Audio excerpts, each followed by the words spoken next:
This is not like a boring router.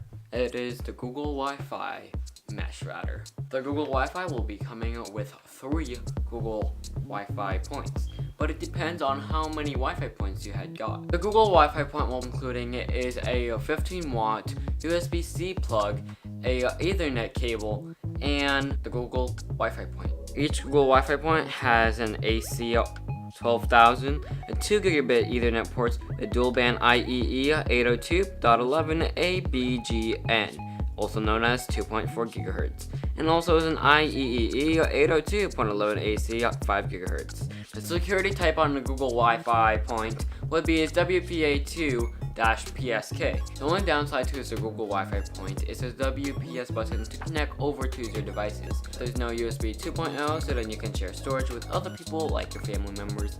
But of course, the Google Wi-Fi point always has the 4 gigabyte hard drive already in it. So if you are wondering the size about the Google Wi-Fi point, well, the Google Wi-Fi point, it's like the size of the Google Home Mini that's right behind me. But it's a little more high-tech than that. But yeah, it's the same size as the Google Mini. Setup is your Google Wi-Fi point. You would be needing to download is a Google Wi-Fi app onto your smartphone, and then you would be needing is your Ethernet that came with is your Google Wi-Fi point, and also is a USB-C plug. To set up is your Google Wi-Fi point, you will be needing to download is the Google Wi-Fi app. It's gonna be on Android and also is on iOS. After you had created your account, then that means you are actually able to continuing on through the setup.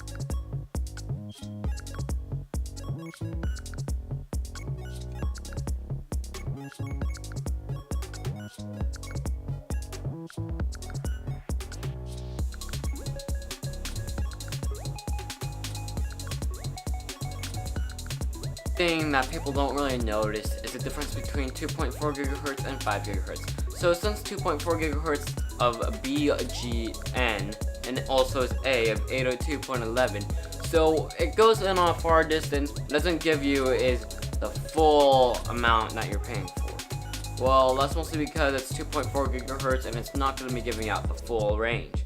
While with 5 gigahertz of 802.11 AC, you're actually able to get is more than you would want, like 120 megabytes, while you paid for 100 megabytes. Well, that is because it's 5 gigahertz, even though it's at a short distance.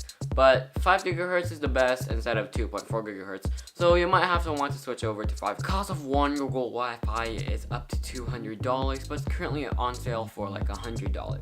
And you're actually able to get is 3 Google Wi-Fi points for at least $250.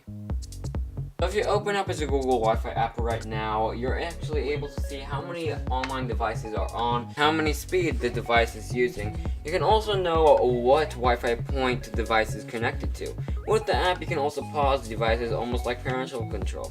With the pause feature, let's say that you have as a kid in your home that plays too much video games like Jordan. Then you can pause his Wi-Fi so then he can go and eat lunch or dinner for any other reason. The app includes a feature to test all the Wi-Fi points and devices around your home. You can also prioritize is your device with any kind within the app.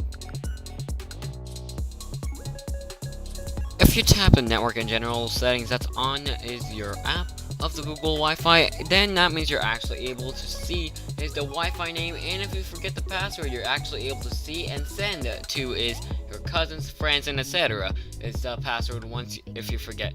Then you're able to set is the Wi-Fi points of its own settings. You're able to reset any individual Wi-Fi point, and you can also reset or turn off is the Wi-Fi points light. Or you would be seeing is network in general, you would be seeing is a guest Wi-Fi. With a guest Wi-Fi, it's easy to set up, and you can let as your visitors enter is the guest Wi-Fi that you had created.